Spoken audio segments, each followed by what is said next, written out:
पुष्पा कामवाली। मुंबई जैसे बड़े शहर में घर का काम करने के लिए कोई अच्छी काम वाली मिलना बहुत बड़ी बात है।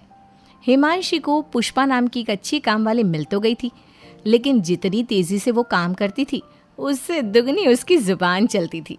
एक दिन हिमांशी ने पुष्पा से कहा, पुष्पा, राहुल और मैं अपने किसी रिश्तेदार के घर जा रहे हैं। तुम दोपहर का खाना मत बनाना, रात का खाना बनाकर चली जाना। हाँ दीदी, आप चिंता ना करो, मैं अच्छे से सारा काम कर लेगी। आप जाओ अपने रिश्तेदार के घर। हिमांशी और राहुल के जाने के बाद पुष्पा ने नाचना शुरू कर दिया।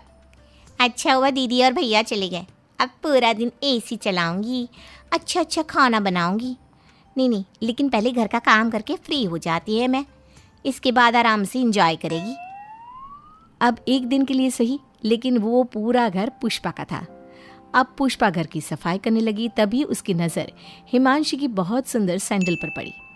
बाबा रे, दीदी की चप्पल तो बहुत सुंदर है, मैं पहन कर देखती है, मेरे पैरों में तो ये सैंडल बहुत अच्छी लगेगी। पुष्पा ने वो सैंडल पहन तो ली, लेकिन हाई हील होने की वजह से उससे बिल्कुल भी चला नहीं जा रहा था। अरे बाबा रे, दीदी कैसे पहनती है इस फर्स्ट फ्लोर को? इस चप्पल को पहनकर और इस पर से कूदकर तो इंसान सुसाइड भी कर सकता है।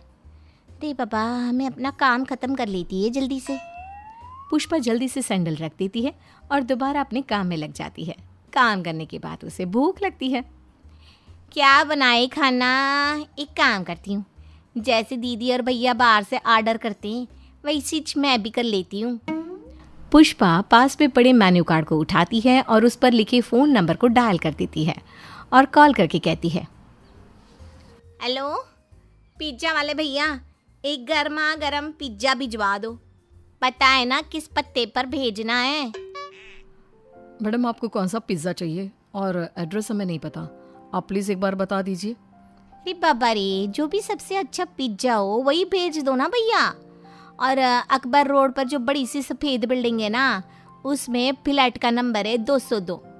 बाबा रे, इतना ही पता है मुझे, अब जल्दी से आ जाओ ना, बहुत तेज भूख लग रही है। अब पुष्पा बेसब्री से पिज्ज़ा का इंतज़ार करने लगी, लेकिन पिज्ज़ा वाला बहुत देर बाद आया। रे बाबा रे, इतनी देर में पिज्ज़ा लाएगा तो मैं भूख से मर नहीं जाती क्या? सॉरी मैडम, वो आपने एड्रेस इतना आसान तरीके से बताया था ना, तो अकबर रोड पर जितनी भी सफ़ेद बिल्डिंग है मैं उन सारी बिल्डिंग में गया और सबसे लास्ट में इस बिल्डिंग में आया, तब कहीं जाकर आपका फ्लैट दिखा। रे बाबा, आपको पहले इस बिल्डिंग में आना चाहिए था ना। जी मैडम, गलती हो गई, आगे से पहले इस बिल्डिंग में आऊँगा। चलो भैया, मिल गई ना आप 2 पिज्ज़ा। गरम गरम है ना, ठंडा तो नहीं कर दिया ना? नहीं मैडम, ठंडा नहीं है, एकदम गर्मा गर्म है। अब पुष्पा बड़े मज़े से टीवी और एसी चलाकर पिज्ज़ा खाती है और इसी तरह शाम हो जाती है। पुष्पा खाना बना रही होती है, तभी डोरबेल बजती है। लगता है भैया और दीदी आ गए, अच्छा है मेरा खाना भी बन गया। पुष्पा दरवाज़ा खोलती है, राहुल और हिमांशी अंदर आ जाते हैं। राहुल जैसे ही अंदर आता है उसे महसूस होता है कि पूरा घर ठंडा हो रहा है। पुष्पा, ये घर इतना ठंडा क्यों हो रहा है? तुमने एसी चलाया था क्या? रे बाबा, ना भैया ना, मैंने एसी को हाथ भी नहीं लगाया। आज मौसम अच्छा है ना भैया, इसलिए आपको ठंड लग रही है। अच्छा, आपको पता है हिमांशी दीदी, मैंने आपके लिए आज क्या बनाया है? क्या बनाया है जो इतनी खुश हो रही हो? आज मैंने आपके लिए बनाया है कढ़ाई पनीर। अरे वाह पुष्पा। अच्छा सुनो पुष्पा, तुम घर जाओ, रात बहुत हो गई है, सुबह टाइम से आ जाना। अच्छा दीदी, अपन चलती है। इस तरह पुष्पा ने एसी की बात पर कढ़ाई पनीर का पर्दा डाल दिया। पुष्पा के जाने के बाद राहुल कहता है, हिमांशी, तुमने पुष्पा को ज़्यादा ही सर पर चढ़ा लिया है। तुम्हें पता है आज सुबह से उसने एसी चला रखा है और बोल रही है कि मौसम अच्छा है, जो मन में आता है करती है, जो मुंह में आता है वो बोल देती है। तुम कोई और काम वाली देख लो ना। चुप रहिए आप, आपको तो घर का कुछ काम करना नहीं पड़ता, इसीलिए पुष्पा को हटाने की सोच रहे हो। पता भी है यहाँ काम वाली कितनी मुश्किल से मिलती है। अगले दिन पुष्पा काम करने घर पर आती है तो वो जैसे ही किचन में जाती है बहुत जोर से चीखती है। उसकी आवाज़ सुनकर हिमांशी और राहुल कमरे से बाहर आते हैं और देखते हैं कि पुष्पा डरी सहमी एक कोने में खड़ी है। इस तरह उसे खड़ा देख राहुल हैरानी से कहता है, अरे पुष्पा, दुनिया में ऐसी कौन सी ताकत है जिसने तुम्हें इस तरह चुपचाप होने पर मजबूर कर दिया? भैया इस सिंक के अंदर बर्तनों के नीचे एक छिपकली है। क्या? छिपकली? कहाँ कहाँ है? बचाओ बचाओ। राहुल हिमांशु और पुष्पा के पीछे छुप जाता है। क्या राहुल, तुम तो मुझसे और पुष्पा से भी ज्यादा डर रहे हो। सिंक के अंदर से बर्तन हटाओ ना और उस छिपकली को भगाओ यहाँ से। कौन मैं? कभी नहीं, मुझे छिपकली से डर नहीं लगता, घिन आती है। अरे कितनी गंदी होती है, बिल्कुल छोटे मगरमच्छ की तरह। बाबा रे बाबा, अरे भैया मर्द होके डर रहे लो, अरे भगा दो ना उसे। हमारे गांव में तो छोटे छोटे बच्चे छिपकली की पूंछ पकड़कर खेलते हैं।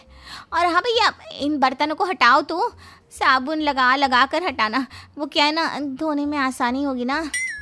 राहुल पुष्पा को हैरानी से देखता है तो हिमांशी राहुल को डांटते हुए कहती है, आप इस तरह उसे क्यों देख रहे हो? लगा दो ना बर्तनों पर साबुन, क्या बिगड़ जाएगा आपका? और देखा ना, मैं ऑफिस के लिए भी लेट हो रहा है। बेचारा राहुल सारे बर्तनों पर साबुन लगाता है और छिपकली को भी भगा देता है। पुष्पा कहती है, लाइए भैया, अब जल्दी से ना मैं बर्तन पानी से धो देती हूँ। ना ना, जब मैंने बर्तन पर साबुन लगा ही दिया है तो मैं बर्तन धो भी तो सकता हूँ। तुम नाश्ता तैयार कर दो। राहुल बर्तन धो देता है और पुष्पा मन ही मन खुश होकर कहती है, भला उस छिपकली का, उसकी वजह से भैया ने मेरे सारे बर्तन धो दिए। ए छिपकली, तू रोज आना और रोज भैया से मेरा काम कराना। इसी तरह पुष्पा कभी कोई बहाना करके राहुल से घर का काम कराती रहती। जब पुष्पा की सैलरी मिलने का समय आया तो राहुल ने उसे आधी ही सैलरी दी। पुष्पा ने रुपए गिने और राहुल से कहा, रे बाबा, क्या भैया, आप इतनी बड़ी कंपनी में काम करते हैं और आपको रुपए गिनने भी नहीं आते? आपने मुझे आधे रुपए दिए हैं। पुष्पा, मुझे रुपये गिनने आते हैं, मैंने जानबूझकर तुम्हें आधे रुपये दिए हैं। काय को भैया? इस महीने तो मैंने छुट्टी भी नहीं ली है। अरे पुष्पा, तुम्हारा आधा काम तो मैं ही करता हूँ, तो तुम्हारी आधी पगार मेरी हुई ना। अरे क्यों मजाक कर रहे हो, दे दो ना उसकी पूरी पगार। ये लो पुष्पा अपनी पूरी पगार, और ये 1000 रुपये अलग से। रे बाबा भैया, ये 1000 रुपये क्यों दिए? क्योंकि तुमने इन्हें घर का काम करना जो सिखा दिया है, इसलिए।